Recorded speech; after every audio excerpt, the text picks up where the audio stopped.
This is the moment a 14-year-old boy appeared in court, accused of murdering 28-year-old Shane Varnadore, a hard-working Papa John's delivery driver. What began as a simple pizza order to an apartment complex quickly turned into a deadly trap that shocked the entire community. I wish I could give you more time than I can because I think you're a cold-blooded killer. If you're into true crime stories like this, hit that subscribe button right now so you never miss the shocking cases we cover here.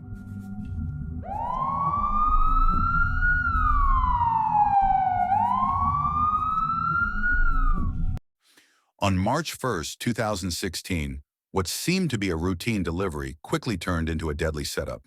28-year-old Shane Varnadore, a hard-working Papa John's driver, was making his usual rounds in Lawrenceville, Georgia. That evening, an order came into an apartment complex near his route. Nothing about it looked suspicious, just another customer waiting for their food. But what Shane didn't know was that the order wasn't real.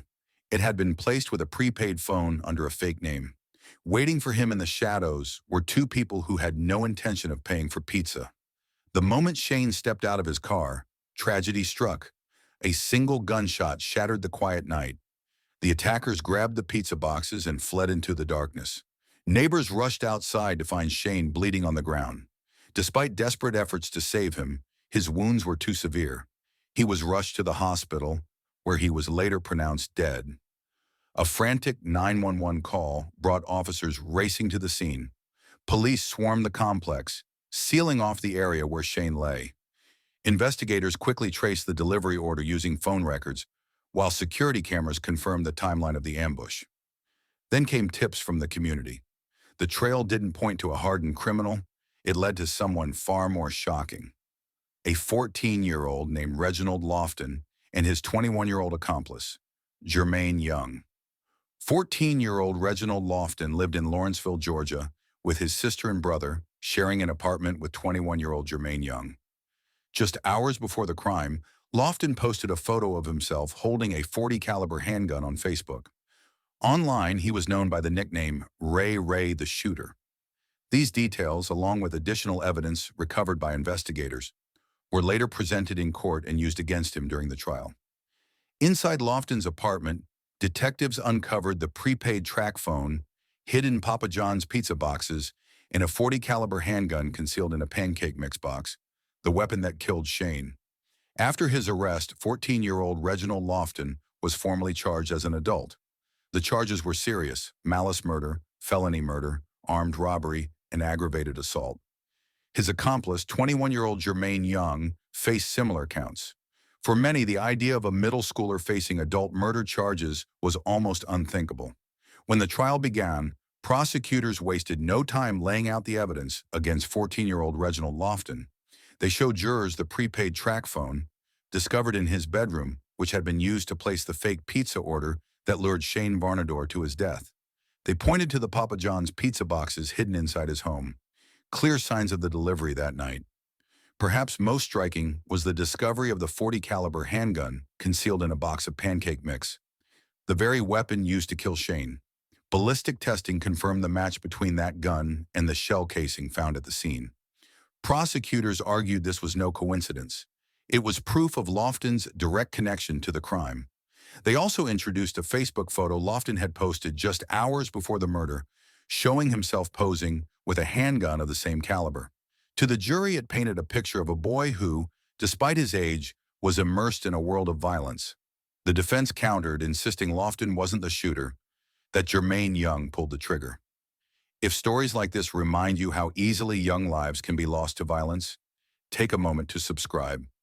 Here we tell these stories to honor victims, seek justice, and understand the choices that change lives forever. I did not kill someone, and I wasn't a shooter.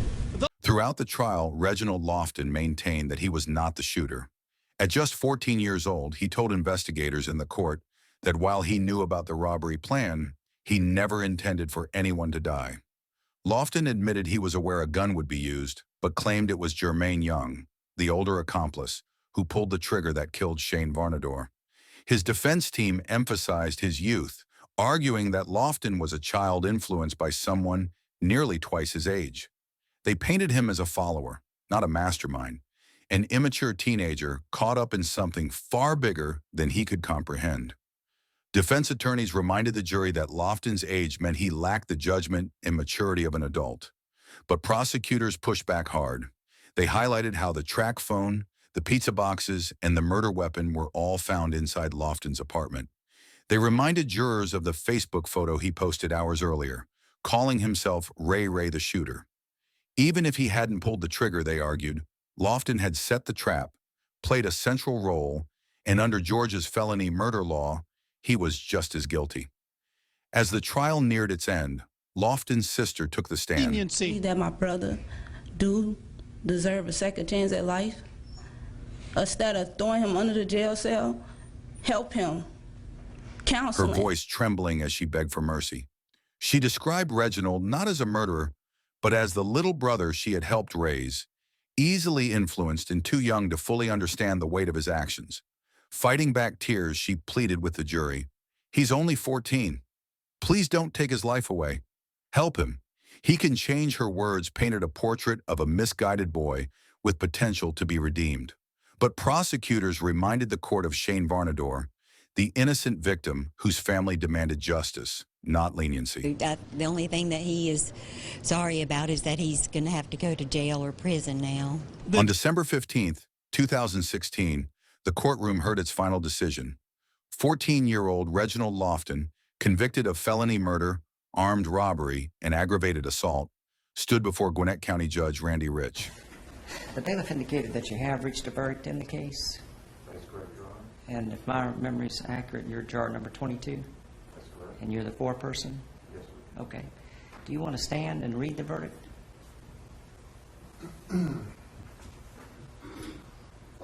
We, the jury, find the defendant in the first count of malicious murder not guilty. We, the jury, find the defendant in the second count, felony murder, guilty. We, the jury, find the defendant in the third count, felony murder, guilty. We, the jury, find the defendant in the fourth count, armed robbery, guilty. And we, the jury, find the defendant in the fifth count, aggravated assault, guilty. Did you sign and date the verdict? Yes, Your Honor. If you could show it to the bailiff, we'll show it to the attorneys. You can have a seat. Thank you very much. The judge sentenced him to life in prison with the possibility of parole. The convictions for armed robbery and aggravated assault were merged into that life term. Lofton, once a middle schooler, would now spend decades behind bars. While much of the focus remained on Reginald Lofton's shocking age, his older accomplice also faced justice.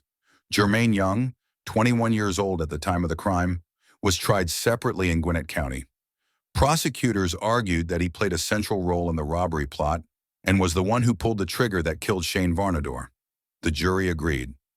Young was convicted of murder, armed robbery, and related charges. The judge handed down the maximum penalty, life in prison without the possibility of parole. Across the aisle, Shane Varnadore's family finally heard justice, though it could never ease their grief. Their son was gone forever. Very sad. And I can't imagine what my life's going to be like without my son. For the community, it was haunting. Shane's life stolen, Jermaine Young condemned to life without parole, and Reginald Lofton, only 14, sentenced to life. 3 lives destroyed in one night. Shane Varnadore's co-workers at Papa John's described him as dependable, kind, and always smiling, no matter how long the shift. They said he treated every delivery with care and respect, never seeing it as just a job. To them, Shane was more than a co-worker. He was family. Shane was just the nicest person you could ever want to meet. He was going to school to be a chiropractor. He just wanted to help people feel better. The empty spot he left behind at work served as a painful reminder of a man whose kindness and hard work touched everyone around him, and whose life was stolen far too soon. If this story touched you, take a moment to subscribe and share. Let's make sure Shane's memory and the truth are never lost to silence. I'll see you in the next video.